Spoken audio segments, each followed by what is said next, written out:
Okay, so can we hit the next one? Yeah, so I just wanted to talk a little bit about PROMISE. PROMISE stands for Program in Mathematics for Young Scientists.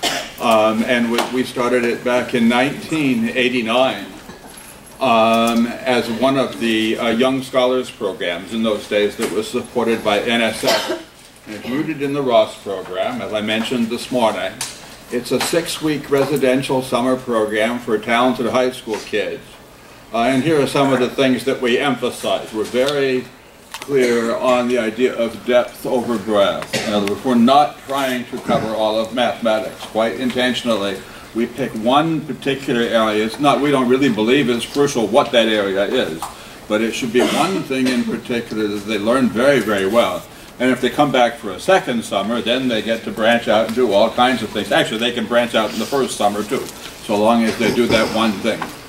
The focus is on being intensely engaged in mathematics. We're looking for independence. And so that doesn't mean that they don't work together. They do, but they independently decide to work together. And we see it as a growth within a multi-tiered community of young mathematicians. These kids really are, many of them will go on to be mathematicians. They'll go to the top graduate schools. They're really amazing, very amazing young kids in many ways. So I mentioned that this is based in the Ross program, and I want to say a little bit about the Ross program first. This is a picture of Arnold Ross in 1970. Which was my second year in the program, and so that's apparently what he looked like. I remember him as a very old man. Anyway, so anybody who was in that program remembers him talking about, he would say, to think deeply of simple things. And so this idea of low threshold, high ceiling, thinking deeply about something in particular, all kind of captured in that one thing. Next slide. And so, now, I mentioned this background on Arnold, and I'm not quite sure why I do this. My purpose is not to put Arnold at the center of everything. I don't think he'd want us to do that. But to say rather that one of the key elements of the program for the people who were in that program was that we immediately sensed that we were becoming part of something that was bigger than us. We really understood that there was a tradition behind the program that we were joining that went back some time. I don't know how that was so visible, but it really was. Okay, next slide. And so here we have Arnold Ross in 1998 talking about his program. He got some, what was it called? The AMS Citation for Public Service. And in his thank you speech, what he did is he says, thank you very much, but on the other hand, you guys act like all of this is just a matter of sort of praising and being nice and inspiring kids. And his point was that, no, actually, that's not enough. It's not enough to create the magic that's necessary to build a program that really works for these kids. So what are, in fact, the realities? Next slide. So now I'll talk about PROMISE. So here we think of it as sort of a culture for us. We try to connect to the Ross tradition because we think that tradition, any kind of tradition back through mathematics is important. People belong to something. So but at the same time, they're immersed in all kinds of new ideas, things they haven't seen before. The kids who come are extremely bright. When I talked this morning, I was talking about reaching out and trying to reach all kids. In PROMISE, that's not our goal. In PROMISE, we try to get kids who are really, really dedicated to doing mathematics, who really have the potential for doing something exceptional in their lives, and then giving them an experience that we hope they can use to build something for themselves. Things like necessity for open communication. Communication is really important. But we don't tell them that you need to communicate. We just put them in an environment where they have no choice. Acquiring a taste. Over time, they acquire a taste for hard problems, even harder than the ones. Many of these kids come in thinking that they really know everything, and PROMISE is going to be the first time where they actually encounter a lot of other kids who know more, but also we make sure they give them more mathematics to do than they can conceivably do in those 6 weeks. And if we find somebody who succeeds, we throw something else on top. okay, which that's a principle. Here's some of the mathematics. This is just problem set 1. I don't know if you can read that, but there's a certain spirit. These problem sets, by the way, come to us from the Ross program. And so there's a certain spirit to them. I mentioned this morning that we like to think about experience. Mathematics is something that one experiences and knows about because it's an empirically a part of the world. And so the strategy of working in the mathematics reflects that. We focus on asking questions, and we're asking questions about experiences that we've had. And so the students on the first day, they get maybe 10 problems where they're supposed to compute this, compute that. Everybody can do it. But the things that they're computing, if they do it carefully, they can see certain patterns arising that they can't immediately explain. And so we hope then that they'll ask questions about what they see, and we'll talk about how to write down conjectures and think things through very carefully for themselves. So the goal over the first 2 weeks of the program is to help them develop their own theory of arithmetic. So if, for example, the first question, asking good questions, compare the following mathematical systems. So the first question is, what in the heck does it mean to compare mathematical systems? And so that's a theme that's going to continue through the problem sets, at least through the end of the second week, where they'll be thinking about writing down the properties that they believe are important. Eventually they'll become an axiom system, but we don't call it an axiom system in the sense that one thinks of Euclid's axioms. We think of it more as, at the beginning, everything we know from experience is equally valid and equally important. But then over time, you begin to realize that there are certain things, you're looking for the connections between the things that you know. And so over time, you realize that the connections are strong enough so there are certain statements that seem to play a more central role to our understanding of everything, and those begin to play a crucial role, and they become axioms eventually. But axiom then means something different from it's obviously more true than something else. It's just, that's what we choose to emphasize. We also, for returning students, we get students come back many times. And so for the returning students, we have research projects that they engage in. That's just one of the things that they do. I said in the second year, people branch out and do all kinds of interesting things. We have support from the Clay Mathematics Institute in Harvard Square. And so we use that support to hire mentors who come in and work with the returning students on different research projects. And so you see a list here of some of the topics that the kids have worked on over the past couple of years.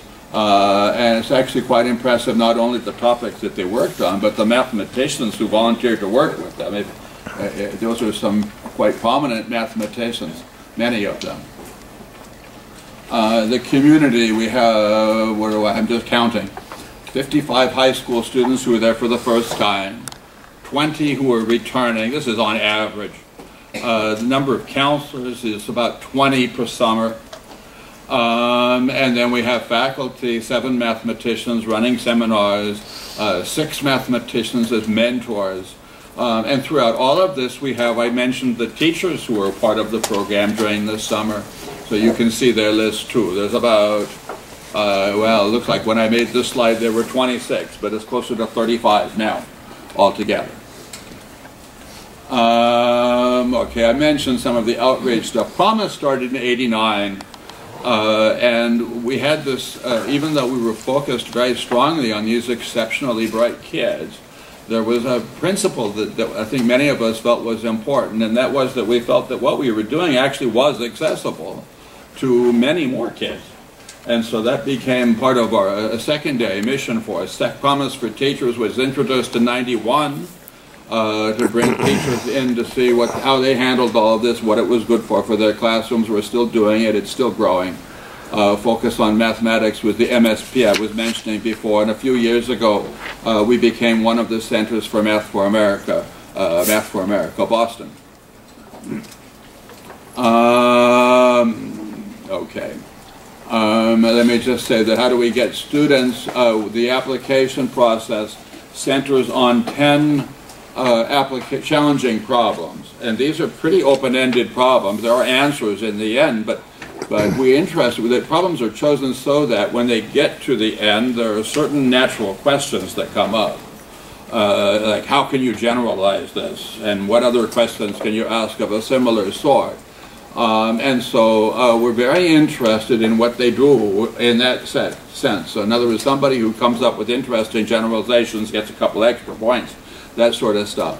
And there's a lot to say about this. I think the application process, I'm still not 100% satisfied with it, even though it is fairly revealing. We do manage to get financial aid to just about everybody who needs it. In fact, to everybody who needs it, so far as we know.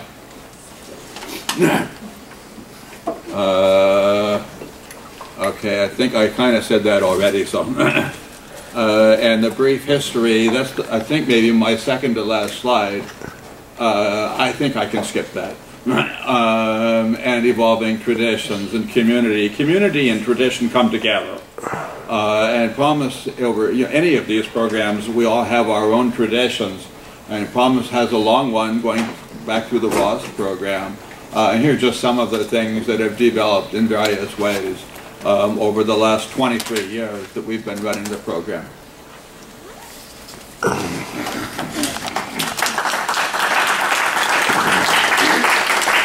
Okay, so our next speaker is Mira Bernstein, who will speak about her program, but also about programs in general. Hi, so I'm Mira, and the summer program that I run is called Canada-USA MathCamp. It's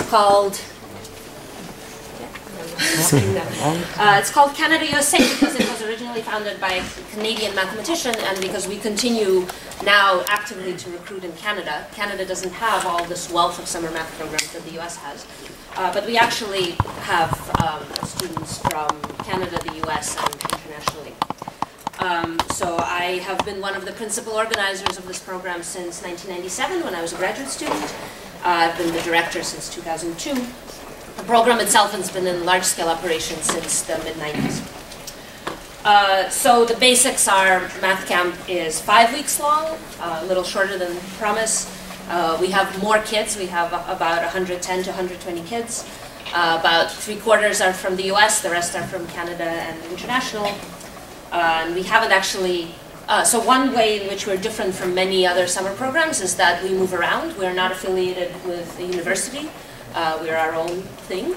And this gives us the freedom to move and visit different campuses. We mostly stay in the Northeast and Northwest because that's where the summer weather is better, and also because that's where the mountains are, and we like to take our kids hiking. And we haven't actually been in Canada since 2000 because of visa issues.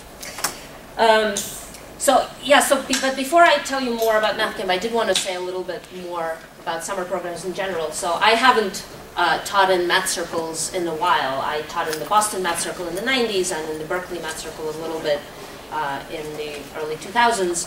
And then since then it's been all MathCamp all the time. But I do remember math circles are great, but I remember the differences. So when you have the kids for 5 weeks and they all live together and sleep together and eat together and they are all just all the time there with you, it's a very different thing from a math circle. So the intensity of it and the fact that the community aspect, as Glenn said, and the community not just involving the kids sort of communicating with each other, but as he said, the multi-tiered structure, so that your teachers one day are the same people who are leading you on a hiking trip, the next day and are playing Scrabble with you and are playing Frisbee with you and are singing with you and are dancing with you. And so it gives a very, very different dynamic in the classroom then, when you are talking to this person and you remember, climbing a waterfall with them yesterday, then the interactions become very different between teachers and students, and somehow the classrooms become much more free-flowing. The discussion is different. And then, of course, the other thing is that we collect students from all over. So we have students who are from places where there are no math circles. where their school doesn't even offer the math contest, where they have had no exposure to anything, but somehow through the magic of the internet, usually they found us, and suddenly they're placed in, like, all these doors open to them, right? It's a revelation. So for many, many of these kids, they say, and I'm sure this is true in other summer programs too, this isn't unique to MathCamp, just being around all these smart people who are interested in math, but also who are interested in ideas more generally, is a complete revelation. And many, many of them say, this is the first time I've met people like me, this is the first place I felt at home, this is the first place I felt to be free, to be who I actually am. It's astounding. And in fact, I would say that for most kids, their mathematical development is, of course, much, the program contributes to their mathematical development, but for many kids, it really contributes to their social development, because many of them are outcasts in high school, and suddenly it's very funny sometimes to see these kids kind of try out the role of jock, because relative to the rest of the MathCamp people, they're jocks. And it's, of course, they're in their high school, they're not, but it's quite amusing. So, some disadvantages of summer programs relative to math circles. Well, first of all, we're with them 5, 6, 7 weeks in the summer, so during what our students call the 47-week field trip, so MathCamp is 5 weeks long, so between MathCamp is the 47-week field trip before they can return. We try to support them as we can. We have a great online community, we have reunions, all that stuff. We mentor them online, we have a mailing list where people ask questions and they tell each other about colleges, whatever, but it's not the same thing. So basically, really, I feel like the two are very much complementary. So ideally, any kid interested in mathematics should have access to a math circle during the year and then a summer program during the summer. Another hard thing for us is that we're not there on the ground locally. We can't communicate with the schools directly, so that poses a challenge in recruitment. Now, we don't actually have a problem. We get way too many applications. We're actually, at this point, more selective than we would like to be. And I'll come to the selective part in a sec. But, for example, if we want to recruit a specific kind of student, for example, I'm sure everybody faces these issues, but recruiting women, girls, I guess, minority students, we don't have that much control over it. We can't go locally and sort of encourage a school to send their kids to us. We get the applications we get. Although I'm sure this is sort of an issue for many. So another problem with summer programs is that they cost money. They cost a lot more money than a math circle to run. For one thing, there's the room and board issue, and for another thing, math circles can sometimes run on volunteers, but you can't actually expect somebody to come and teach for 5 weeks as a volunteer in the summer. Well, some people do, but it's not common. So funding is a bigger program for us. But this is, I think, a really, really important point to make for all of you guys who run math circles and know sort of kids interested in math who might benefit from one of these programs. Almost all of them offer really, really generous scholarships, because almost all of them are run by people who are very committed to the idea that every kid who is interested and who qualifies should be able to afford it. So please, please, please tell all your students, whichever summer programs they apply to, they should not be deterred by the price tag for all of them. What is the age? So I haven't come to my program yet. I'm just sort of saying. So actually, I should say that for all of you guys, please encourage your students to go to summer programs. And the place where you can find the complete list of all the summer programs is on the AMS website. So if you go to ams.org and then you click on the link that says students, they have this list of researchers, teachers, blah blah, resources for students. And from there, it says summer math programs for high school students, and then you will get the whole list. So we're on there, Promise is on there, but there's many, many more on there. It's a little bit hard from that list to tell which are sort of the really national level, very competitive ones, and which are less so, which ones are easier to get into, which ones are higher level, lower level. It's a little hard to tell from the list, but at least you can look at the web pages and see. Right, and then another thing that's a little bit difficult for summer programs is that we're limited resource, right? So MathCamp can take 120 students and we can't take more. And there are many, many, many more kids who want to go to MathCamp.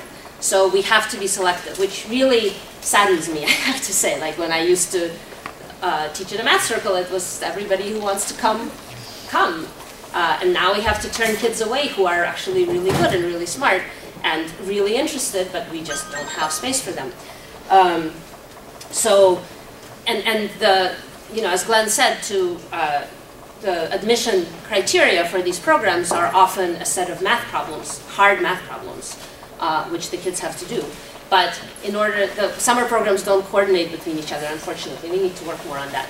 So in other words, if a kid wants to apply to, say, MathCamp, they have to solve our 7 hard problems, but they can't count on getting into MathCamp, so they have to also apply to Promise to solve their 10 hard problems, and they can't count into getting into Promise either, so it's a little bit difficult. But on the other hand, the problems are really fun, so they're hard, but they're very interesting. So hopefully the kinds of kids we want would enjoy solving those problems for their own sake. So a little bit about MathCamp specifically. So as I said, 5 weeks long, 110 to 120 kids. Very, very different structure than Promise that Glenn described. So I guess our overriding theme is freedom. So all the teachers teach whatever they want. All the students take whatever classes they want. There's a huge smorgasbord of activities. There are many, many things going on at any given time. And any idea that anybody has for a cool activity or project is encouraged and renewed and develops. So aside from classes, there are projects and contests and all sorts of stuff. So let's see, I pulled up the MathCamp schedule from week 1. Oh yeah, let me say first, and actually another thing that's great about summer programs is that when we collect 120 students in one place, we can get, say 20 students from the whole country who are at a very, very high level, right? And so those kids are ready for, they're basically ready for graduate level courses, which is what we give them, right? And then, so within the camp, we label our classes with chili peppers. We used to label them with stars, but that gave the impression that the ones with more stars are somehow better. So now we label them with chili peppers. It's like, what's your preferred level of spiciness? Like, how hard do you want your class to be? Like on a, Thai menu. And we emphasize that, just because a dish isn't spicy doesn't mean it's not good.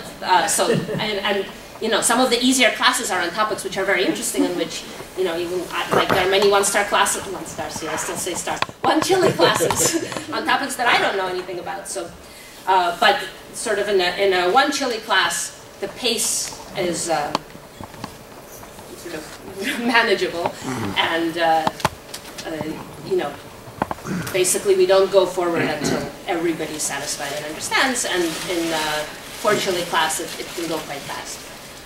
All the classes are interactive, and they're different formats. Some formats are much like Glenn's program, where the students sort of solve all the problems and there's no lectures and the students present solutions and critique each other's work.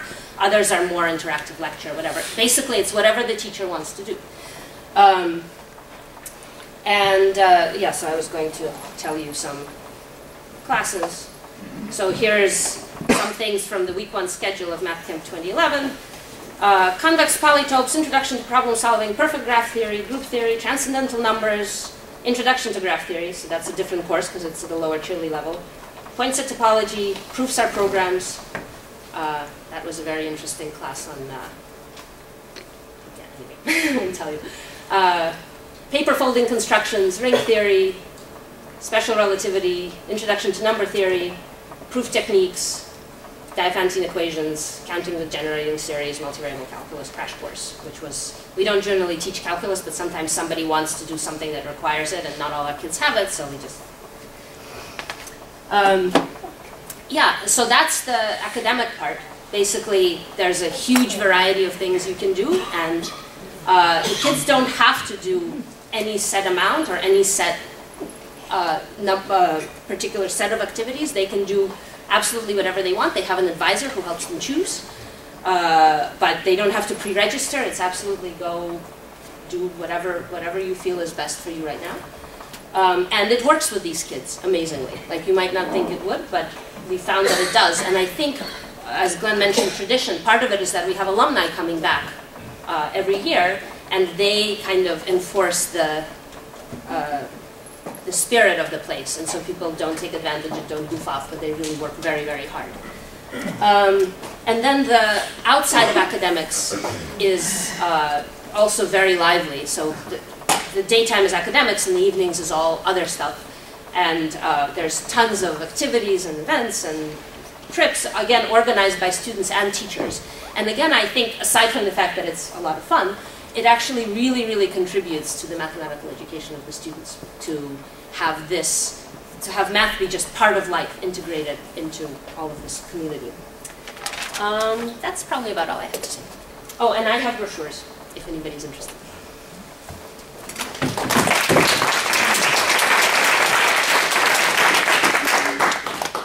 Okay, so if you'll put up my one page.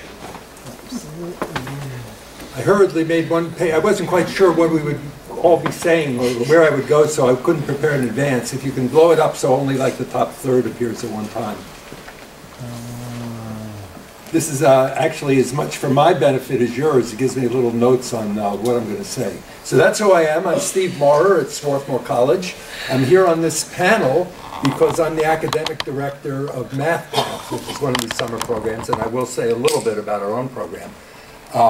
Some of you may know me for another reason. I'll tell a slightly long story about this. It was an inside joke between Steve Dunbar and myself this morning when he was saying, oh, when I asked where did the problems come from for a good wrangle, he said, oh, we took those problems that you had yesterday from the mid-1980s Amy's. Well, I was the chair of the AMC in the 1980s, and I put together those exams.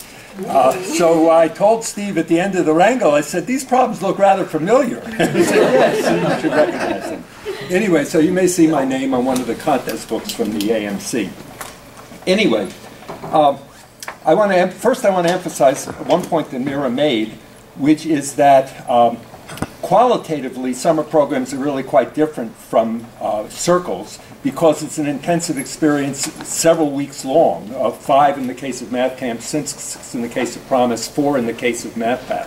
But because of the intensity and the heavy involvement, you can really go to another level of mathematics, and most of the kids who get accepted these programs do. There is, however, a lot of choice in summer programs. Mira mentioned the AMS website that lists some. Actually, there are many more. Another place to go is the AOPS, Art of Problem Solving Wiki. All right, and they have a page on summer programs. There's quite a few other programs. If you look at those 2 pages, I always point any student who we don't accept to MathPath, I point them to those 2 pages to look for further things to do. The programs differ in a lot of ways. There are some which are national, international, such as the MathPath, MathCamp, and Promise, and Ross in Hampshire. There are many more which are local. Some of the local ones are short. They might only be a week. But the lengths of the camps differ a lot. The level of sophistication differs a lot. And the age level differs a lot, or can. The traditional programs, of which Ross was probably the first, were high school camps, and that's still where there's the strongest representation. MathPath actually got started to have a similar sort of camp for middle school age kids. And there are fewer programs that are residential that take middle school age kids. Another way in which programs differ is how much are they interested sort of in mathematical theory, or how much are they interested in preparation for competitions.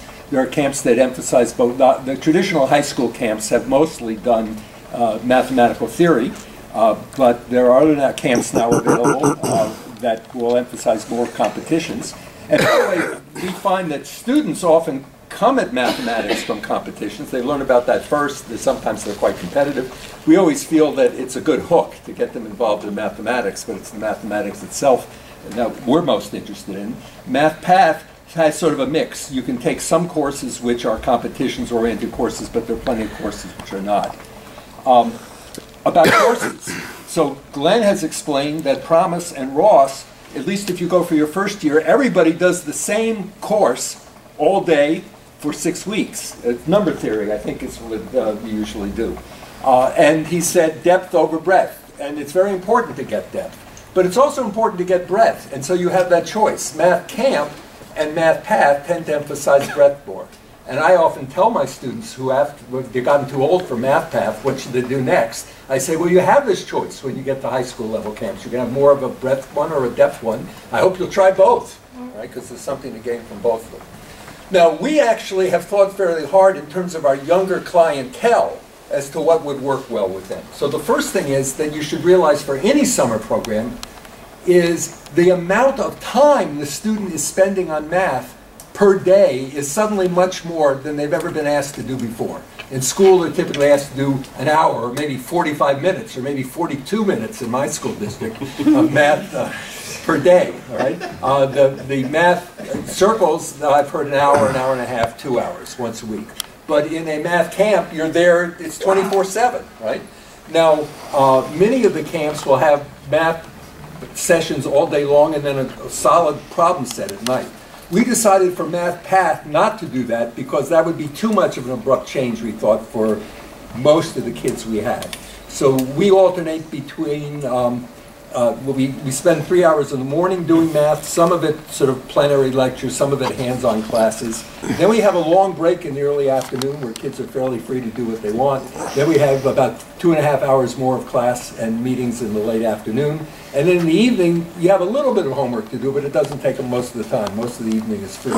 And some of these kids want to do math 24/7, and that's great. We let them do math 24/7, all right? But those who have had enough from the 6 hours that we require of them, we keep those kids engaged, all right? So it was a deliberate decision on our part not to require too much the whole day, but something like 5 to 6 hours per day, and let the others choose what they want to do.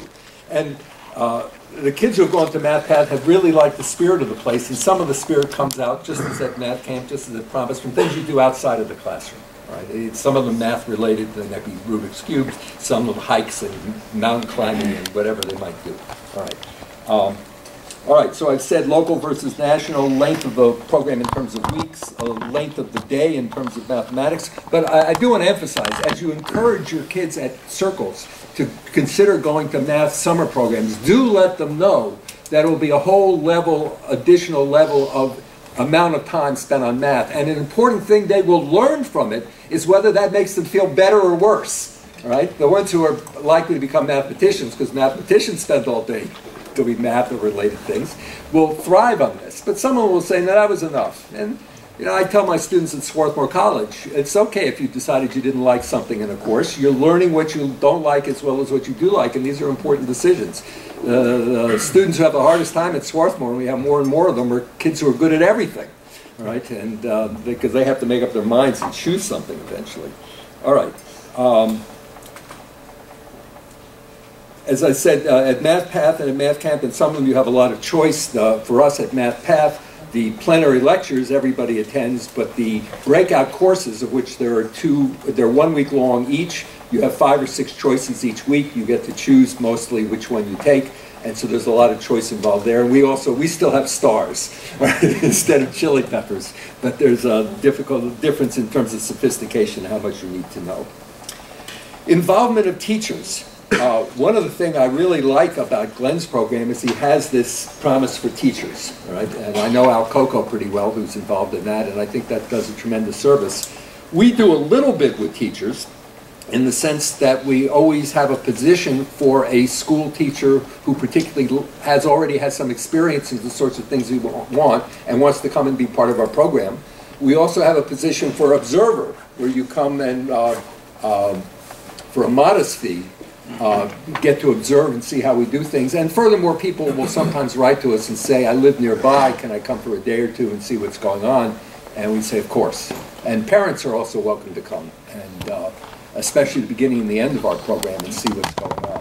So we haven't actually gotten very many applications for these teacher positions we have. It sort of disappoints us, but many teachers, since we move around the country the way MathCamp does, teachers often are reluctant to pick up from home and go somewhere else for 4 weeks of the summer. But if you're a teacher and you're running a math circle and what we say about our program intrigues you, you can find out more about us online. Be in touch with me. We can still possibly arrange for this year or certainly a later year for you to have a shorter or longer visit. Okay, somewhere up there it says something about how summer circles and math programs and summer programs can help each other. So, an issue is getting applications. We've gotten to the point now where we're pretty well known, and for a number of years we've had more applications than we have positions, but we're always interested in getting strong applications, especially from places which may not have, you know, like the Boston area, the San Francisco area have strong math traditions already. North Dakota doesn't, all right? But we don't get as many applications from North Dakota. But the way we've done outreach, in addition to our website and our brochure, which we make available to schools, the original way we did it was we got from Steve Dunbar names of students who did very well on AMC competitions. And this is a good source, but it gives us students who are first of all often interested in competitions, which is to say is only one of the sources you want. And while, as I'm sure you're all aware, there's often a correlation between doing well in competitions and doing well in theoretical mathematics, they're not the same thing. And there are kids who are very good in one who are not good in the other. So we hit upon the idea, we'll write to math circles. And so, because that's another type of organization which is more interested in the math per se generally, and say, would you, and so I have written in the last 2 years to every math circle that's listed at the National Association of Math Circles with an email address, and said, would you like some of our brochures? And I'm sorry to say very few of you have replied. Now, partly it may be you feel you don't want to give preference to one summer program out over another, and I can understand that, and that's fine. I hope you would in fact make your summer programs of all sorts known to your students, and you can do this by going to the websites. And indeed, one of you who's actually here in this room said, you don't have to send me the brochures. I'll point out in my weekly email to my students that here's your website, and they can download your brochure if they want, and here's this website with all these other camps. And that's great. But the most, if you don't want I'll keep pestering you, asking you if you want the brochure in future years. And if you don't, that's fine. But please, please, please tell all your students about the possibility of these summer programs. It'll appeal to some, it won't appeal to others, but let them know, all right, about all the different programs around. So that's how you can help us, by making us being all of these summer programs, by making the availability of them known and making them know something about the differences. And maybe you have some graduates of our programs who come back to your circles. Let them talk to the other students. Tell them about it. Another way we can help you is students come out of our programs being sort of master students in some sense. They know a lot more stuff. They've been involved in more participating with others. Sometimes they can be leaders for your math circle, or they can run a math circle. So Val Felzo, who was a graduate of ours a few years ago, runs a math circle in Atlanta. All right? And we had some students here, not math students, but students here running math circles or being helpers in math circles. Please call on the graduates of these summer programs to help you with math circles, or even encourage them to do their own. They can be leaders for you. All right, if you could put my slide back up again, I'll just take one more. Oh, it's over there. Okay, so let's see. What are summer programs like? I think I've said that. How are summer programs like or dislike math circles? I've said the main difference is the intensity level of it. The similarity tends to be mostly in that the interest in mathematics for itself, but that varies among math circles and it varies among summer programs. Okay, I talked about length of the programs, local versus national, depth versus breadth, amount of choice, talked about that. Selectivity, the best known programs are highly selective, and you should let your students know that unlike a circle, they may or may not get in, but they should keep trying if they find it interesting in their variety of programs. I should say fees and financial aid. Yes, Miro is correct. There's financial aid for there's been very few students who have turned down saying you didn't offer us enough financial aid. And those of us who run these programs, I won't say we volunteer everything, but we work very hard to keep them on a minimal cost basis so that we can put money into financial aid. Participation in school teachers, I talked about that, and how circles and summer programs can help each other spread the word, role of summer program along my home. I think I've talked about everything I intended to say, so thank you.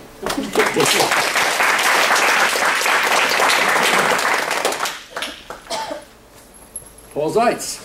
Okay, so I'm Paul Zeitz, and I work in San Francisco, obviously. And I think I'm on this panel because I've had a wide range of experience. I've taught at MathCamp for 4 years. And But not recently. We've been not trying to in a get him while, to do but it. but I did it for 4 years in a row, and it was great. And so I know MathCamp well, and I've actually visited last summer. And I've spent a week at MathCamp, and I know MathCamp well through Mira and the alumni. And I've worked in other summer programs too, and I've worked at the Math Olympiad summer program, which is the sort of the most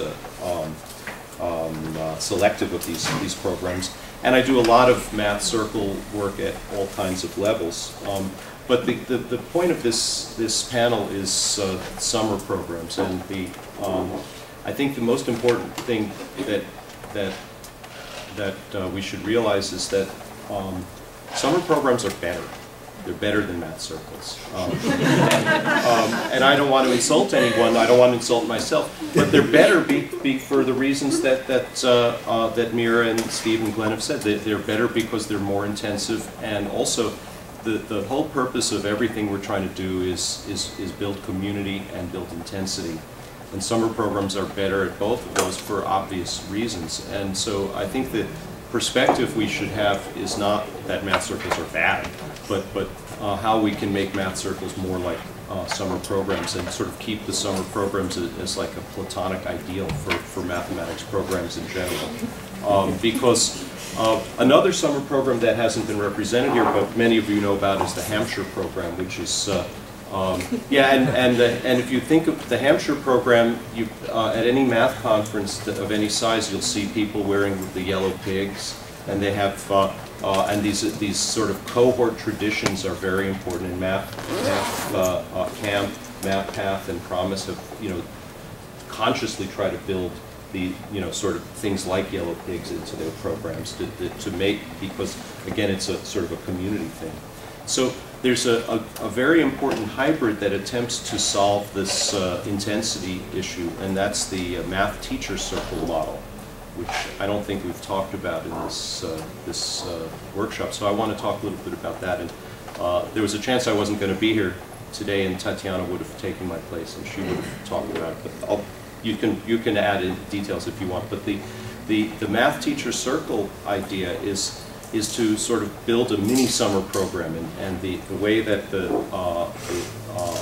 AIM Math Teacher Circle program works is that we invite regional teams of teachers, mathematicians, and possibly administrators to come for a week-long session to learn how to start their own circle. But that builds community because it's at a hotel like in DC or in Palo Alto.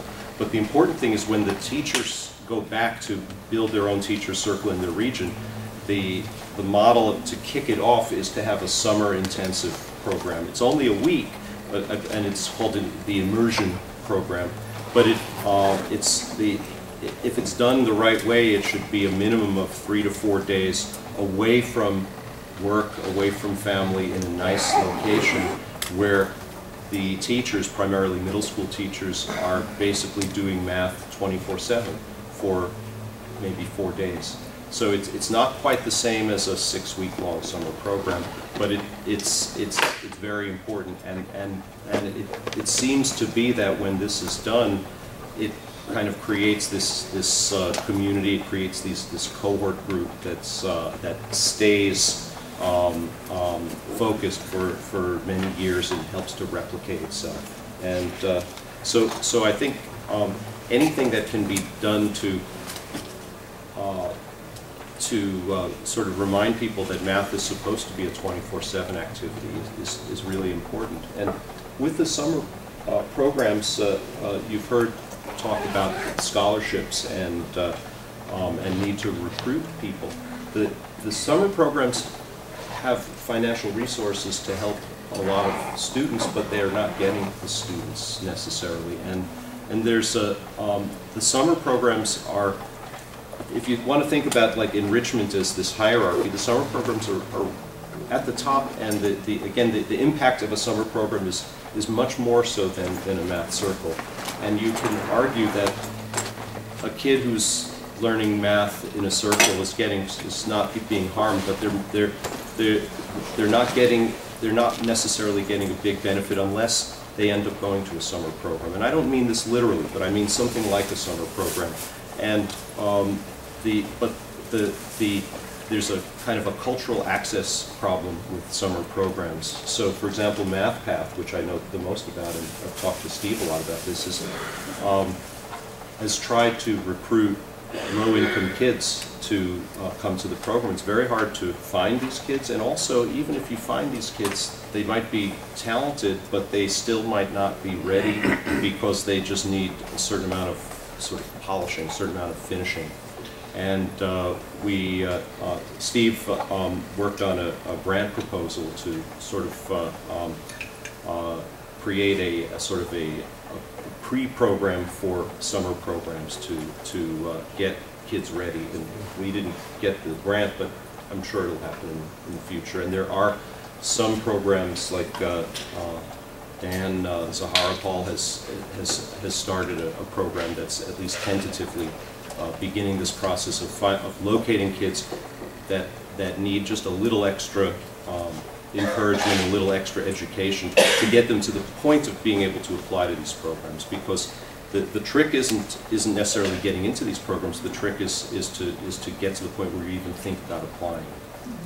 So I think I've said all I want to say. I just want to add one more. If I could just interrupt. Yeah. Math circles can play a role in what Paul just said. Yes, Namely, exactly. if you get kids, because in many of them it's sort of walk-in, that is, they don't have to pay, etc., and you see talent with a kid who is a lower income kid, you're working with them, and eventually you can encourage them to be ready for and apply to the summer program. Yeah, so the one last point I want to make is something that's like a summer program, which was mentioned earlier, but isn't a summer program, but it plays this role of at least community, if not intensity, is art of problem solving, and it's an extremely important part of the picture, and it's only going to become more so. So I would also say something about awesome math. I don't see Peter here to explain. Right. Oh yeah. There's Zoom math. Yeah, there's lots of other programs. Yeah. The other thing that I'd comment is when you say summer programs are better, of course you have to pick your metrics and goals. If you pick the number of students served, that's something that math circles can improve on. Well, but then the K through 12 educators trump us if they talk about numbers of programs served. That's why we have to work all the way across the board. Questions? This is for Steve Moore. Okay. Is there a hard test to get into MathCamp? Same thing as the other program? Yes, there is. That's actually a barrier. I mean, are there any of these summer programs that will take kids who are really, really interested in math and have just not had any experiences with competition-style problems?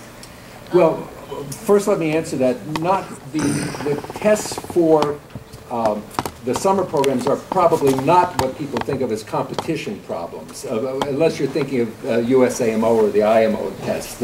Ours are deliberately problems where you have to play around for a while, maybe think for a week or two about it. But you are right, they are a barrier. If you're not ready to sort of think about these sorts of problems, you won't apply. And so the N students who fill out our 10-minute online free application form, maybe only 2/3 N actually give a full application because 1/3 N have decided they're either not interested enough or can't do well enough on our placement exam. There probably are programs that don't have exams. Things like, I think Math Zoom, for instance, if you do well enough on SATs or maybe AMC tests, that's automatically enough. So it's still a test, but not a separate test. I bet there are programs that just interest is enough, but I can't name one for you at the moment. Well, and these pre-programs that I was talking about, that's part of the design. And also, I mean, you can tell from the test of the program, and there are different difficulty levels. So, you know, something that's a barrier for one student might not be so hard for another, and this student for this program, the test is a barrier, can look at one which is easier. And I'm pretty sure there are some that don't have tests. Like I think the All Girls on All Math in Nebraska have a test. Well, talking about barriers, How does this impact diversity in the summer programs that you have? There are some numbers you could share with us? Sure, I can say something. So, in terms of racial diversity, well, MathCamp is half Asian at this point, which is not so different from, actually, well, anyway. We have very, very few African American or Hispanic applicants, and most of them don't get in.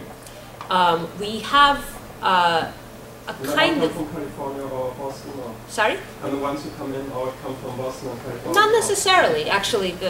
No, that is not the case.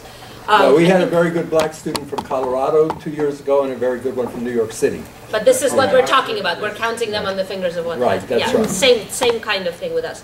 Now, when we do admissions, both for underrepresented minorities and for girls, we have a slightly different standard, which is that if we feel that a student from one of these groups is prepared to benefit from MathCamp, in other words, they won't be completely destroyed by seeing all these really, really smart people, they'll actually benefit from the classes, then we let them in.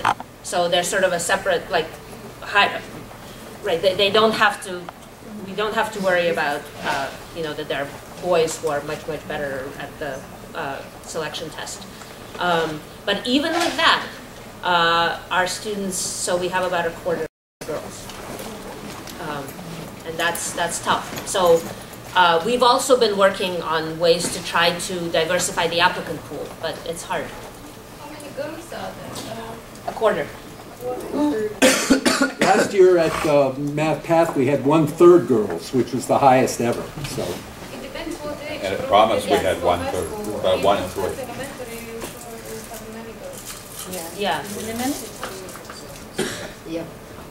So I just have a concern about the whole diversity issue here, being a teacher in an inner city school where I see a lot of kids that are very talented that haven't had the math experience. And one of the issues is not just these tests, but also going to a place where no one looks like you. And maybe you feel like you don't have the right clothes. I mean, I remember feeling that when I was a kid, right? Or, that kind of thing. Have you considered doing some other things like perhaps taking a small cohort? Like say going to Oakland Unified and we come together and put together, say, a group of maybe 5 students and have some sort of, maybe a tutor for them while they're there so that they can go together and not feel so isolated, but make more of a path open to it, because it's really a huge, huge jump to go from inner city Oakland to this place there, so it's just, Well, this is the point of this pre-programmed issue. But what I want to stress is the summer programs that we're describing here, they are not meeting the need that you were describing. They would like to ideally in some future time do so, but they actually don't. And the reality in this country is if you're from an underrepresented group, if you are severely handicapped in the enrichment game. right. And it's not just what you look like and what your clothes are like. And so identifying talented, interested students is the first step. But the second step is to prepare them both intellectually and socially, and to develop something like what you're saying. And these are things that I think Steve and others are just sort of starting to think about. But the point I want to make is that the summer program should be thought of as this like very, very important source of enrichment and enrichment programs for underrepresented kids that do not ultimately lead to something like summer programs are missing out on the real nourishment of this enrichment. I wanted in to a way, add, the very method that's being used to get the kids in there is reinforcing the future proportions in the mathematical community at large, because a very high proportion of the students who go through these math camps end up in, do end up staying in math for obvious reasons. And so we're actually perpetuating that by having, I guess what we need to do is somebody here needs to start some more, right? That have maybe something that would be a precursor program or something. Yeah. I would actually say that while of course the perpetuation is hard to avoid, to some extent we are exactly not perpetuating it, because the summer programs get kids from the middle of nowhere, places where other local resources are not available. And so while it's very hard for us to recruit these kids, and we would, I mean, if people have ideas about how we can recruit kids who have the sort of the level of preparation that we need from other backgrounds, that would be great, but it does happen. And that's actually one of the most gratifying things, is when you have a kid from, you know, somewhere where, you know, they've just never ever seen another person interested in math before, and they blossom. And I also wanted to add about sort of addressing your point. So Paul mentioned this program founded by Dan Zaharapol for New York students. I don't know if people have heard of it, but it's really great, and I hope that it becomes a model for other programs. And they're doing just what you suggest. They're doing exactly taking what you say. several students from the Yeah. same school. It's a program for middle school students, and they're. I would add, if there is a cohort, if you can find a cohort of 5 kids, let us know. And we do have experience working with people who aren't in this group but doing the same kind of mathematics. It does work. And so if there's a cohort of 5 kids that you can put together, I can say that the Promise program is interested, and I'm sure the others are too. And the issue is not just the kids, also the parents. I mean, saying, oh, I'm going to send my kid to someplace that I don't personally know. I've just run into this a lot in different ways where I felt like there was this kind of really not well-defined barrier to what's going on, and I feel like there's a lot that we can do if we really want to think about it. I mean, you say underprepared. I mean, I hear, you know, there are kids in high school that, you know, still don't really, they can do all the you know, root operations, but they don't understand square roots. So when you talk about prepared, you're talking about, I mean, what exactly are you talking about? They do well enough test score, and I'm a little bit, or is it more that they have intellectual curiosity around mathematics, or that they're good at expressing reasoning? I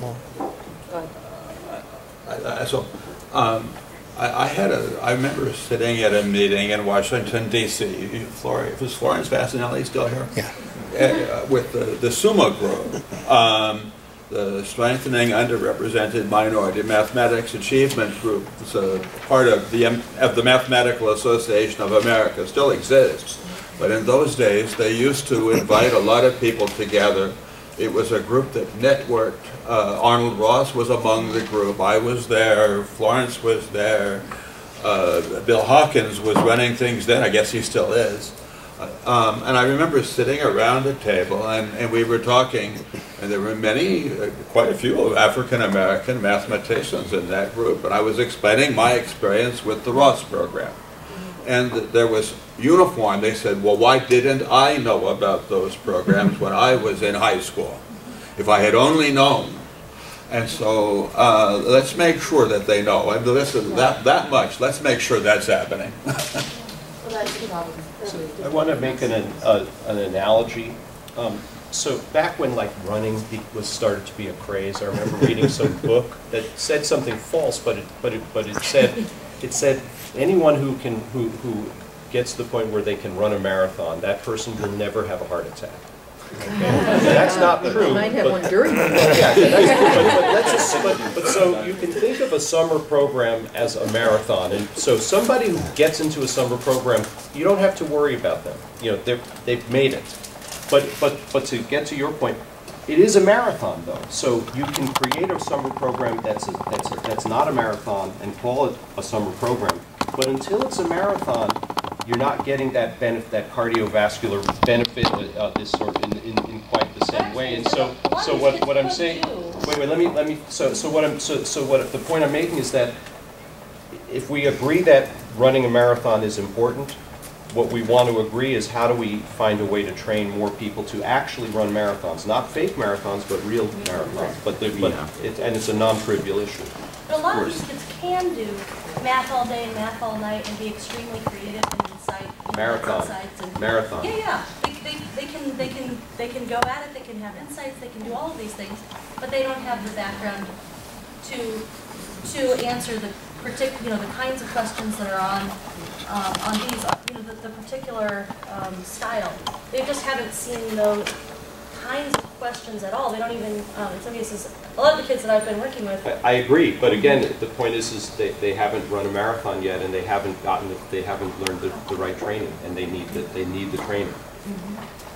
I've taught in the Georgia Governor's Honors Program for 15, 16 different summers, and they have not had some of these same issues, primarily because they get widespread publicity, and from the get-go, the students know that if they're accepted to the program, they're not going to have to pay for it. So I think really a lot of your problem is one of publicity and making the students aware that there's financial aid available, which we could help you with. Also, I think you addressed a thought I've been having. What was the program you just said? Georgia Governor's Honor Program. Is that, so it sounds like a Georgia thing? It's funded by the state of Georgia. Okay, because we, like, at LSU in Baton Rouge, we have a program called SMILE. It's for undergraduates, but it could easily be for high school students, and it's since it's regional, since most of our region is these underrepresented areas, then underrepresented becomes highly overrepresented in our region, and they get some of this experience, some of this training. So if you get them in, early enough when they're, say, about to be juniors, then when they're about to be seniors, maybe they could, they have this experience now. An application for a national program might look a little better. So I think a lot of these problems can be addressed with local or regional programs instead of trying to go straight for the big national programs where you're competing with everybody. Can we hear what Florence? Yeah. Yes, a couple of things. To get your attention, I'll say I have money to give away. Okay, have I got your attention? Yeah. The Mathematical Association of America recognized this kind of difficulty of assuring that the whole population of the country was, we were functioning in a democratic way and nobody was being left out per se, sort of the way Lincoln was saying we're all equal. And so they looked at this very harshly and came up with a couple of programs which began in 1990. And the one that Glenn mentioned was the one I ran, and it was going out and recruiting mathematicians to start programs on their campuses for pre-college minority kids. And it was focused directly on that. It was before the legal ramifications of the federal funding and whatever. So the SOMAS program that you heard that Joaquin Busto started had the name minority in it. And then because it was funded eventually by the state of Arizona, he had to take the word minority out. And it's the same with the great Meyerhoff Scholars Program that you may know of at the University of Maryland, Baltimore County. It was just for minorities at first, and then that had to be taken out for legal reasons. So, but what I'm hearing here in this group, which is, I must say, extremely underrepresented, I've already chatted with the one African-American woman here and says she often goes to meetings like this. You know, and Washington, D.C. is, well, you weren't there when I saw her. Well, she's doing his translation. Yeah, sure. But the point is that she goes to meetings like this in Washington where the population is not represented. Joaquin Busto saw this problem when he started college himself. His parents were both janitors at a local elementary school, and somebody urged him to go to Arizona State University, and he flunked all his math courses because he had no background. Okay? And someone, whose name I've forgotten, got a hold of him and said, take this course. It was a very, very advanced course. And so it was taught by somebody who was passionate about the subject. And of course, Joaquin became a well-known mathematician and started programs up on the reservations for kids that would eventually be able to come to Arizona State University. And it is an extraordinary program. Just type in, say it? Math Science Honors Program. Math Science Honors Program. And the number of wonderful, capable, intelligent PhDs that have come out of the program had no knowledge of math when they started. So he attacked the problem directly. Now, how can I help you? Where's the money? Right, the Mathematical Association of America, through a generous grant each year from a former math professor named Marie McKellar, 18 years ago, said, I like the things that you're doing with the summer program.